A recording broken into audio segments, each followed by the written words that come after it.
kita punya program makan siang gratis. Artinya apa? Binatangnya kita gemukkan. Artinya apa? Membuka dunia usaha baru.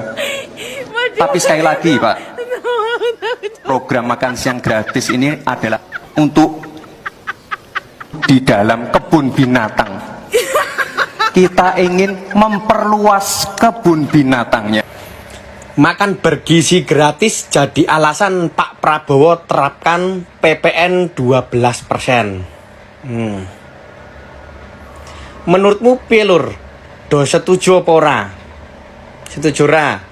Sing setuju komeno, sing ra setuju ya komeno. Aku tak ongkang-ongkang neng omah. Rame lu mikir, le penting kon bayar ngono. Nek tuku bayar. Yap, semakin ambiar Prabowo Gibran dan juga kaum 58% diejek habis-habisan oleh netizen. Kata netizen kemarin-kemarin asik berjoget dan sambil meneriakan oke gas, oke gas. Hari ini mereka kaum 58% ini malah kelimpungan terlihat pusing karena PPN dinaikkan sampai 12%. Nah, alasannya juga Pak Prabowo menaikkan PPN ini melalui Erlangga. Erlangga mengatakan bahwa Pak Prabowo menaikkan PPN hingga 12% ini tidak lain untuk bagaimana agar bisa menjalankan program makan bergizi gratis. Namanya makanan bergizi gratis, tapi anggarannya dari rakyat itu sendiri, dan bahkan bukan meringankan tapi memberikan beban baru buat rakyat. Aduh, ini saya kira tidak ada alasan untuk tidak mengkritisi lebih keras apa yang menjadi pemerintahan Prabowo Gibran. Nah, untuk itu langsung saja kita lanjut ke videonya, bagaimana ledekan-ledekan para netizen ini saya kira cukup menghibur dan cerdas. Langsung saja ke videonya. Kesehatan gratis, subsidi BBM, subsidi listrik,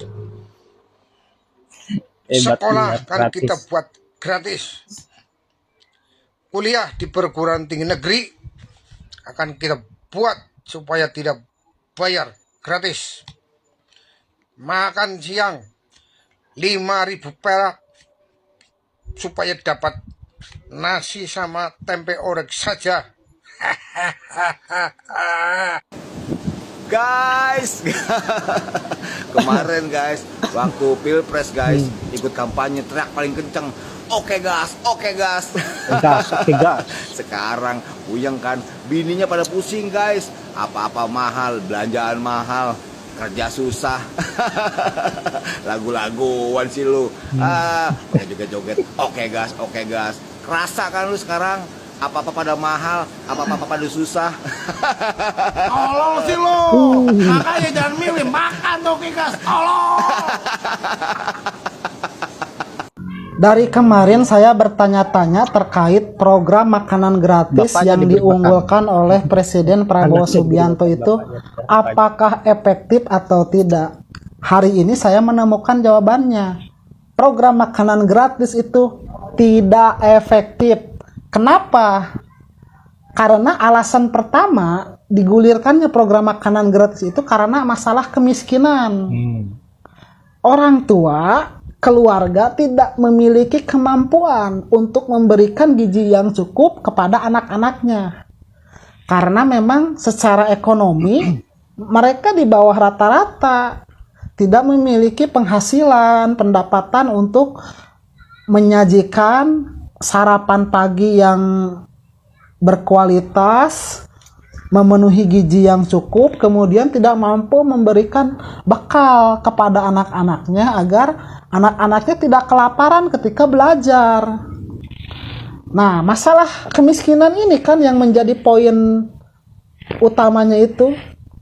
Nah, saya melihat jika saya bandingkan dengan program Bansos Jokowi dengan program makanan gratis Prabowo, itu adalah sama. Esensinya sama, tapi polanya yang berbeda.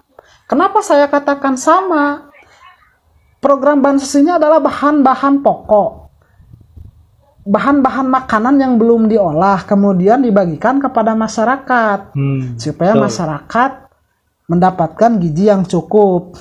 Nah, makanan gratis adalah produk makanan jadi dari bahan-bahan pokok tadi yang sudah diolah. Jadi program makanan gratis itu tidak menyelesaikan akar masalah kemiskinan. Justru akan membuat masyarakat memiliki ketergantungan terhadap bantuan pemerintah. Perlu dikaji ulang. Kenapa kenaikan PPN 12% ramai-ramai ditolak? Karena pertama, rupanya PPN ini adalah jenis pajak yang pungutannya diambil dari transaksi jual beli barang dan jasa, dan yang membayarkan itu adalah konsumen akhir. Artinya dampaknya akan terkena kepada semua kita masyarakat Indonesia yang jadi pembeli ini. Kita beli sabun, beli deterjen, beli sampo, beli makanan di restoran akan membayarkan PPN, dan PPN-nya naik dari 11% menjadi 12%. Situasinya tidak tepat karena ekonomi sedang tidak baik-baik saja. Masyarakat kita mengalami penurunan daya beli. Apa buktinya? Buktinya adalah karena penerapan kebijakan ekonomi yang salah pemerintahan Jokowi sebelumnya, ada jutaan kelas menengah kita sekarang ini turun kasta. Dari sebelumnya kelas menengah, sekarang nyaris miskin, bahkan sudah miskin. Dan dampaknya ketika PPN naik, pasti konsumsi masyarakat akan menurun. Jika konsumsi masyarakat akan menurun, itu berdampak pada pertumbuhan ekonomi kita. Jangankan 8%, untuk 5% saja kesulitan untuk dicapai pemerintah kita. Jadi ini adalah kebijakan yang tidak tepat untuk diterapkan saat ini. Yang kedua adalah masyarakat kita kemudian membandingkan dengan negara tetangga kita, pemerintahan Vietnam. Di sana untuk meningkatkan pertumbuhan ekonominya dan meningkatkan konsumsi masyarakatnya, PPN-nya dikurangi dari 10% menjadi 8%. Kemudian mereka melakukan efisiensi, penghematan pengeluaran dengan merampingkan struktur pemerintahannya. Kementeriannya dikurangi, lembaganya dikurangi, badannya juga dikurangi. Dari sebelumnya 30-an kementerian, sekarang tinggal 21 kementerian, lembaga, dan badan. Indonesia, pemerintahan Pak Prabowo, pertama terbentuk, sudah tahu butuh anggaran banyak untuk membiayai semua program-program populisnya, mulai makan siang gratis bergizi, sekarang sudah jadi makan siang gratis, makan gratis seadanya karena anggarannya tinggal 10.000. Membiayai program swasembada pangan, membiayai program pembangunan 3 juta rumah, dan juga membiayai program lain-lainnya yang populis itu. Harusnya pemerintah ini sejak awal sudah memperlihatkan penghematan, efisiensi, tapi bikin kabinet gemuk, ada 108 menteri yang harus dibiayai oleh rakyat. Jadi silakan dibandingkan. Pemerintahan Indonesia dan pemerintahan Vietnam sama-sama ingin memajukan ekonomi negaranya masing-masing, tapi resep ekonominya berbeda. Siapa yang pintar ini pemerintahannya? Siapa yang pro rakyat nih pemerintahannya? Silakan masyarakat menilainya.